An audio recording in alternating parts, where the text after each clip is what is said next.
Licenciada Batista Mejía, bienvenida, muchas gracias por asistir. Usted dispone de 5 minutos para una exposición libre. Y si no puede concluir su idea, tiene 2 minutos adicionales. Pasado ese tiempo, entonces pasamos a una tanda de preguntas de parte de los miembros del Consejo de la Magistratura. El tiempo comienza a correr y tiene usted la palabra. Muchas gracias. Quiero hacerle la salvedad de que yo estoy aquí por guapa, porque me atrapó la gripe antes de ayer. No me diga. Estaba en un viaje oficial a España y cuando vine el cambio de clima parece que me dio durísimo. Y ustedes saben que cuando nos atrapa ese virus de ahora, me paré porque como que nada más son 3 días y no tenía seguridad de que estuviera bien el viernes para pedir un permiso. Pero como quieran, nosotros somos guerreros y aquí estoy. Pues tal y como ustedes dicen, mi nombre es María Batista, soy abogada de los tribunales, de más de 20 años de ejercicio profesional en diferentes áreas del derecho. A mí me nació, yo creo que desde pequeña, ser defensora natural de los derechos humanos. Cuando tenía 6 años, fui a la escuela pública que se entraba con 7 años, yo tenía 6 años y pico, y le dije a mi profesora, a la profesora de todos mis hermanos, yo quiero que usted me dé clase. Me acuerdo que era una chiquitica, que es lo único que me acuerdo de esa edad. Yo quiero que usted me dé clase. Y ella decía, no, que ustedes tienen que entrar cuando tienen 7 años. Y yo decía, no, pues yo sé leer y yo sé escribir. Usted me tiene que dar clase. Y por eso la profesora me tuvo que admitir a la escuela y volarme a segundo, de primero de primaria, de lo que decíamos antes, primero atrasado, volarme a segundo. O sea que desde chiquitita ya tenía esa noción de defender mis derechos y yo tenía esa intención. Y en ese momento fue el derecho a la educación. Y de ahí salí volando y mi hermana se quemó en segundo y yo seguí. O sea que siempre quise defender esos derechos humanos. Que no sabía que eran derechos humanos que se llamaban antes, pero sí, gracias a Dios, esas cosas las tengo que me nacen. Pues soy abogada egresada de la Pucamaima del año 96 y además de eso siempre me he especializado en estudios continuos. Soy una profesional que apuesta a la educación. Yo sí creo que la educación es el desarrollo de los pueblos y donde entran los demás con sus apellidos o entran con su dinero, con sus relaciones, yo siempre he tratado de entrar con mi currículum. Y ese ha sido un lema que he llevado desde pequeña porque uno viene de un campo y ha venido y gracias a Dios estamos en estos lares que no todo el mundo tiene la oportunidad. Te agradezco al Consejo el haberme preseleccionado, ya es un logro, ya es ganar, estar con ustedes aquí. No es todo el mundo que está aquí, somos una parte del pueblo dominicano, de los 10 millones de dominicanos que somos en la República. Estamos solamente 47 personas, 47 profesionales dispuestos a seguir trabajando. Soy egresada de la Universidad de Castilla-La Mancha en el máster de Derecho Constitucional y Derecho Público. También tengo un máster en Derecho en la Regulación Eléctrica. Siempre he tratado de trabajar en los temas que trabajo. Me gusta siempre aprender lo que hago. Trabajé 10 años en la Superintendencia de Electricidad en protección al consumidor eléctrico. Y al trabajar en la protección al consumidor eléctrico, de ese flagelo tan fuerte que la gente tanto reclama, que es el problema eléctrico del país, que gracias a Dios esperamos que pronto tenga solución, que eso es lo que se aspira con la nueva planta que entrará, que nosotros tenemos en el país personas preparadas en el tema. Yo cuando estuve en la Superintendencia de Electricidad y dije, yo quiero aprender del tema. Cuando entré no sabía ni que existía una ley de electricidad y salí con un máster del tema eléctrico. Ahora en mi oficina soy defensora del pueblo adjunta, de la Oficina Defensor del Pueblo de la República Dominicana, es decir, defensora natural de los derechos humanos y ahora en el órgano nacional. Mi trabajo diariamente es vivir en Constitución, es defender los derechos fundamentales, esos derechos que son de ustedes y que son míos y de cada una de las personas que por ser personas tenemos. Esos derechos son los que yo defiendo, sobre todo los derechos de los más vulnerables, de esas personas que van a mi oficina, que están buscando una voz cuando ellos no la tienen, que tienen que ir donde un funcionario y no encuentran cómo llegar, y van donde el defensor del pueblo y encuentran una aliada. Que ya las personas tienen conocimiento, tanta gente de la existencia de nosotros, que ya van preguntando, yo quiero ver a la doctora María Batista. Y yo dije, ¿y usted quién lo mandó? No, me mandó fulano de tal, porque el trabajo, como decía mi esposo, el doctor Montaz, el trabajo es mágico y el trabajo el trabajo va sembrando y la gente te va conociendo por tus hechos. Decía el profesor Juan Bosch que una palabra, un hecho vale más que 1000 palabras. Pueden decir de todo, pero cuando usted está trabajando y el trabajo habla solo. Y eso es la vida de María Batista, es trabajar, ser una persona entregada, honesta, carta a acabar. Nadie ha podido cuestionarme, habiendo estado en puestos tan importantes como la superintendencia, en el área de protección al consumidor, nosotros estábamos trabajando en el tema de fraudes eléctricos. Participamos en la elaboración de la ley de fraude eléctrico, que es la que persigue el fraude eléctrico en la República Dominicana. Ustedes saben que ese es otro problema serio que hay en este país de muchas instituciones y empresas que no pagan luz, muchas personas que no pagan luz. Entonces yo trabajé bastante tiempo, 10 años trabajando con ellos, con la superintendencia, persiguiendo el fraude eléctrico. Y siempre luché para que se garantizaran los derechos fundamentales. Incluso mi tesis en el máster de Derecho Constitucional y Derecho Público fue la vulneración de los derechos fundamentales en la persecución del fraude eléctrico.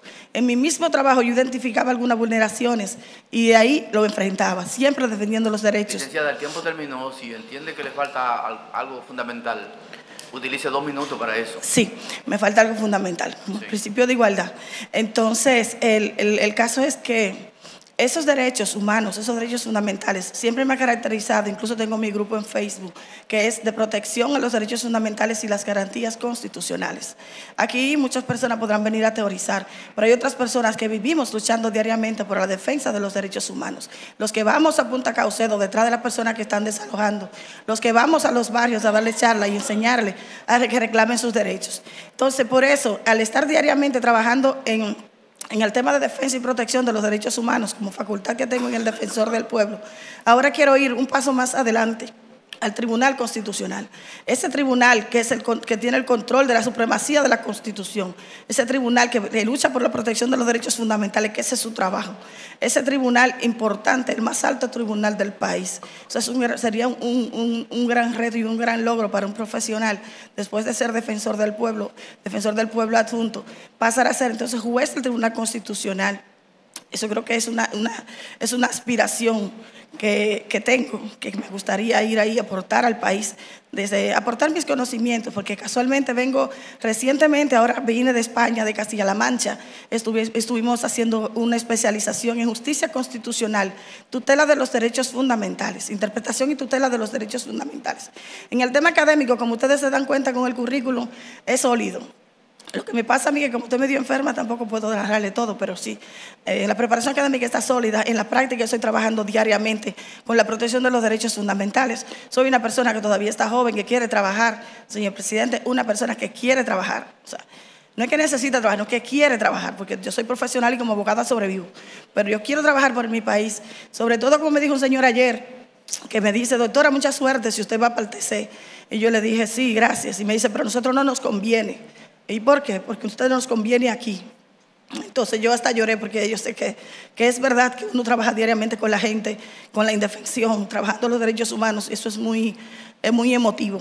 Pero gracias a Dios y gracias a mi pueblo, a la gente que está ahí, que me quiere, estamos aquí, a sus órdenes. Muchas gracias. Pregunta.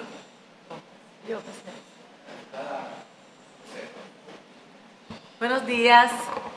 María A. Batista Mejía, mujer trabajadora, inteligente, capaz.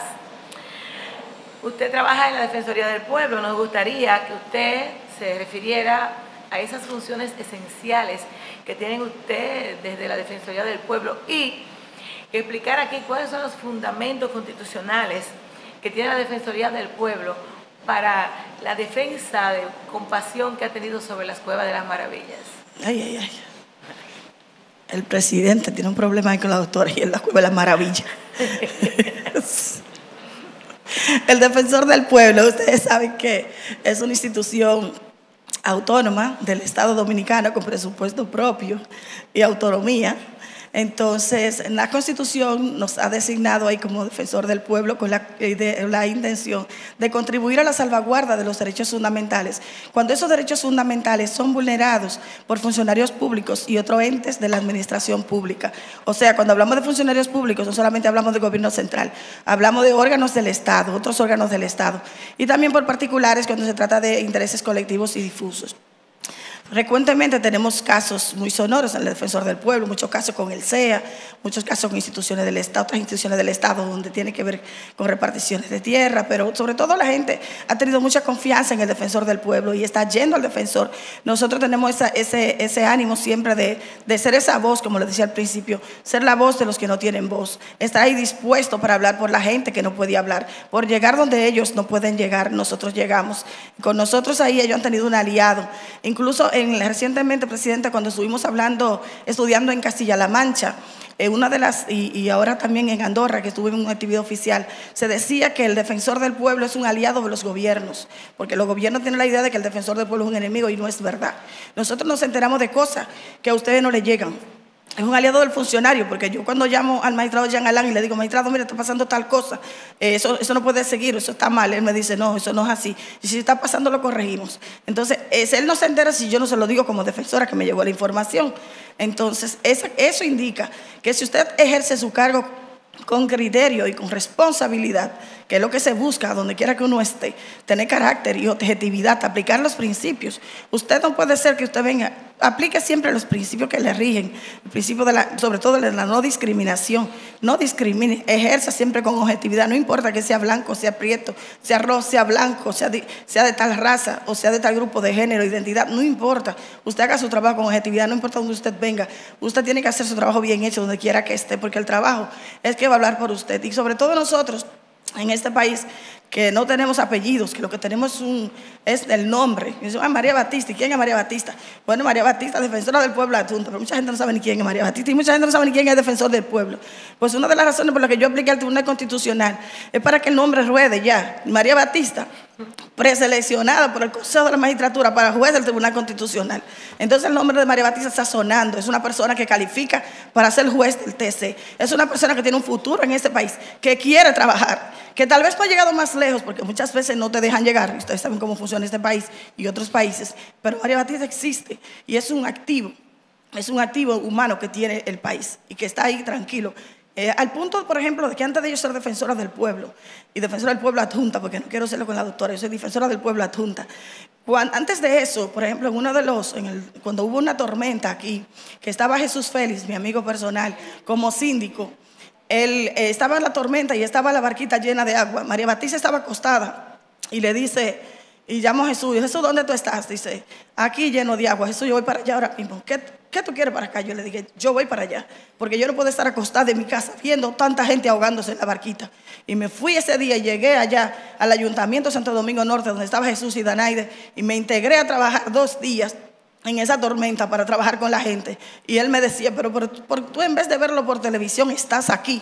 Y yo le decía, sí, estoy aquí, porque yo soy de la dominicana que no me puedo quedar sentada en mi casa viendo al pueblo ahogándose. Y por eso Dios me puso en el defensor. Y por eso Dios me puso hoy frente a ustedes, para que me conozcan bien, para que sepan que hay una persona, un activo que ustedes tienen ahí disponible, que puede ser útil para la sociedad.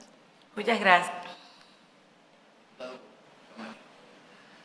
¿Cuál es su valoración respecto al rango constitucional que se asigna a los convenios y tratados internacionales de los cuales el país nuestro es signatario, sin que esos convenios sean producto de una reforma constitucional? ¿Cuál es su valoración a ese rango constitucional que se asigna a esos tratados? Pero lo de derechos humanos. Todos los No, porque en el carácter de rango constitucional. no, pero a mí me interesa saber cuál es su valoración respecto a esa característica, a ese rango que se asigna a esos tratados. Bueno, dentro del bloque de constitucionalidad en la República Dominicana tenemos la Constitución y los tratados internacionales de derechos humanos. Entonces, cuando usted habla de tratados internacionales, hay que diferenciarlos, porque tratados internacionales de derechos humanos son parte del bloque de constitucionalidad, tienen esa jerarquía constitucional que se le está dando ahora. No necesariamente tendrán esa misma fuerza los demás tratados, aunque se supone que dependiendo del tipo de tratado, porque por ejemplo el artículo 27 de la ley del tratado de la Convención de Viena sobre derechos de los tratados establece que usted no puede invocar una ley interna para incumplir un tratado internacional. Pero la valoración que le doy es que si la Constitución, bueno, hay que respetar eso que venimos, la supremacía constitucional, como le preguntaba a Josefa ahorita a una persona, hay una supremacía constitucional. Si la Constitución le dio la jerarquía constitucional de que son constitucionales, tienen ese nivel, pues lo tienen. Pero desde mi punto de vista, los que sí tienen ese nivel constitucional con fuerza de efectividad son los tratados de derechos humanos, los tratados internacionales en los que el país ha ratificado, que tienen que ver con derechos humanos, que forman parte del bloque de constitucionalidad. Todos los demás tratados de los que nosotros hayamos formado parte, que no son de derechos humanos, eso todavía puede ser discutible si no se vio el control preventivo de constitucionalidad en el Tribunal Constitucional, porque como somos un tribunal nuevo, todavía no se ha visto muchos casos, muchos tratados incluso se han firmado y ni siquiera sabemos que existen. De hecho, el Tribunal Constitucional tengo entendido que acaba de declarar no conforme con la Constitución 2 proyectos de tratado que se habían firmado y no se ratificaron. Y eso es muy importante. Entonces, si la Constitución le dio ese rango, pues hay que respetar la Constitución, pero mi valoración es esa. Yo soy una constitucionalista natural, o sea, una constitucionalista natural. Ahora, yo pienso que los tratados internacionales en ningún momento van a estar por encima de la Constitución, nunca. Estarán a nivel de la Constitución porque la misma Constitución le da ese nivel, pero no porque estén por encima. Nuestra Constitución es nuestra Carta Suprema. Ahora, lo que tiene que tener claro siempre es que nuestra Carta Suprema es nuestra Carta Suprema interna. Ahora, cuando usted sale de la República Dominicana, no le va a regir la Constitución Dominicana, le va a regir el Tratado Internacional que usted ha firmado. Entonces, por eso, cuando ustedes ayer dicen, cuando el presidente de la República, y aprovecho para felicitarlo, señor presidente, porque usted ayer decidió no firmar el Pacto Nacional de Migración que tenía todo el pueblo en vilo. Usted pone el oído en el corazón del pueblo y eso es muy bueno, eso es muy importante. Escuchar siempre al pueblo, que eso que nosotros hacemos. Escuchar a la gente y decirle al funcionario, nosotros, mire, eso está pasando. Yo soy especialista en eso y también en evitar situaciones, porque si me entero de situaciones en la oficina, trato de parar rápido. Y eso es muy importante. Lo que pasó ayer, el pacto migratorio, usted no firmó, autorizó no firmar y no ir a ningún lado. Nosotros tenemos suficientes pactos ya, el Pacto Internacional de los Derechos Civiles y Políticos, el Pacto de los Derechos Civiles Económicos y Sociales. Ya tenemos suficientes pactos. Sí, lo que tenemos que hacer es aplicar lo que tenemos. A tener algo importante que decía mi profesor Eduardo Ferrer MacGregor, que hoy es el presidente de la Corte Interamericana de los Derechos Humanos, aplicar en el país el control de convencionalidad, porque aquí en el país ya no necesitamos casi, como dicen algunos dominicanos, ya no necesitamos más leyes, aquí está todo escrito, dicen los dominicanos naturales en el pueblo. Aquí hay muchas cosas escritas que lo que tenemos que hacer es cumplirlas, cumplir con lo que la ley manda, la Constitución. ¿Tienen alguna pregunta? Sí. Gracias. Gracias, señor presidente. María Batista, me gustaría solamente que usted me diga en qué circunstancia o qué tipo de sentencia puede el Tribunal Constitucional suspender la ejecución de las mismas hasta que se conozca un recurso de revisión constitucional que se haya ejercido en contra de ella. Las circunstancias y qué tipo de sentencias pueden ser suspendidas la ejecución de las mismas hasta que se conozca el recurso de revisión que se haya interpuesto contra la misma. Gracias. En la de amparo, el Tribunal Constitucional, lo que pasa es que la sentencia normalmente, como es una revisión que se supone que se hace el Tribunal Constitucional, esas sentencias son ejecutorias, no obstante sean recurridas en una revisión constitucional. Entonces, en el tema de la sentencia de amparo, por ejemplo, si usted quiere que se suspenda la sentencia, le pide al tribunal que la suspenda por alguna razón y ellos la suspenden. Incluso el Tribunal Constitucional se aboca al fondo en el tema de la sentencia de amparo y no se está yendo directamente al fondo. Ya no se está conociendo el amparo, por ejemplo, como una revisión, sino como un recurso de apelación. En la práctica, ya el Tribunal Constitucional cambió el criterio y lo tiene como un recurso de apelación. En la práctica, aunque la ley 137.11 establece que es una revisión, pero dado el doble grado de jurisdicción que no se cumple y dado que la sentencia de amparo muchas veces hay violaciones que por la cuestión oficiosa que tiene el tribunal se ven derechos violentados. Entonces, si ellos se dan cuenta, lo mejor que han hecho ellos es abocarse al fondo y decidir sobre el caso. Y las circunstancias van a venir, todo el mundo tiene que aplicar la situación. Si hay, evidentemente, siempre la urgencia es la principal. Si hay una situación urgente, que después de qué sirve que usted corría algo, si ya lo que yo iba a corregir ya se ejecutó. O sea, si era, por ejemplo, la demolición de una casa y resulta que esa demolición de esa casa, el Tribunal Constitucional decidió que no se demoliera, pero ya la demolieron. Entonces son cuestiones prácticas. Si ya la demolieron, ¿qué es lo que usted me va a decir a mí? Usted se pronuncia que no debieron, por cierto, señor presidente, quiero aprovechar que estoy aquí, no todos los días tengo yo la oportunidad de estar frente al presidente de la República y ese grupo de consejeros, que aquí en el Palacio Nacional usted debe poner un asesor en derechos humanos, enlace con el defensor del pueblo. Es mi opinión personal como María Batista, no como defensora, porque no quiero que la doctora me diga cosas. Pero debe haber un enlace, porque hay situaciones que se dan, que se pueden corregir con la anuencia del presidente o del Palacio. Por ejemplo, presidente, por violación, por ejemplo, a la seguridad social. Es un problema serio que tiene el país. Aquí tenemos la ley 8701 con el tema de seguridad social. Pero tenemos miles y miles, millones de personas que han pasado 30 años trabajando, que por alguna razón no se le hicieron las retenciones necesarias, o si se la hicieron, no las mandaron a Hacienda o no las mandaron a Contraloría. Y van, por ejemplo, a mi oficina con 20 años, 30 años, que lo prueban hasta con su carnet, y resulta que no tienen derecho a una pensión. Y ellos, ese es el derecho a la seguridad social, no la tienen. Y entonces, ¿cómo se entera el presidente que esa persona no tiene pensión, correspondiéndole la pensión? Si hubiera un departamento aquí de bienestar social o de derechos humanos que dice, no, esa persona que le corresponde una pensión, debe dársele la pensión por la vía de la pensión privilegiada, porque le correspondió y por alguna razón administrativa no se la dieron. Esa persona que a usted le corresponde una pensión y porque no firmó antes de morir, se perdieron todo su dinero. Eso tiene que corregirse. Aquí hay vulneraciones de la seguridad social desde el mismo Estado que hay que corregir. Y es bueno que lo sepa el presidente del tribunal, el presidente del Senado y el presidente de los diputados, que la ley 8701 tiene modificaciones, propuestas de modificación, que nosotros tenemos que vivir en Constitución. Y vivir en Constitución significa cumplir con esos derechos fundamentales que tenemos en la Constitución, que es la Constitución más importante a nivel de Iberoamérica. Ahora, cuando yo estuve en Castilla-La Mancha, se hablaba de que la Constitución más apetecible es el ejemplo de los países. Se lo digo de corazón. Se hablaba en Castilla-La Mancha con profesores como Néstor Sagüez, Prieto Sanchís, ahora en nuestra especialización en justicia constitucional. Y cada vez que hablaban de República Dominicana, siempre hablaban de esa Constitución ejemplo. Contrario a lo que hablaban en Washington. Cuando yo estuve en Washington el año pasado, que estudié en la American University de Washington, D.C., estaba estudiando derechos humanos y DIH, Derecho Internacional Humanitario. En Washington, cada vez que nos tenían a nosotros, nos ponían de ejemplo, era con el tema de la discriminación.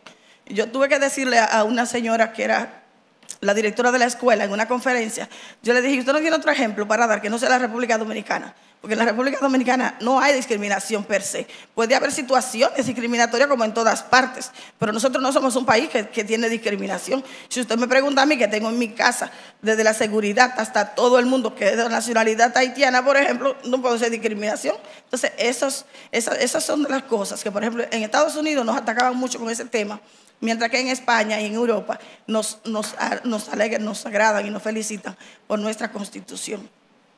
Muchas gracias, licenciada. ¿Alguien quiere hacer otra pregunta? Bueno, concluimos. Muchísimas gracias y muchísima suerte. Gracias. Y ustedes tienen en sus manos una responsabilidad muy alta, señor presidente. Una responsabilidad muy alta, independientemente de que sea yo, criterios serios y objetivos. Sí, siempre. lo sabemos. Gracias. Gracias.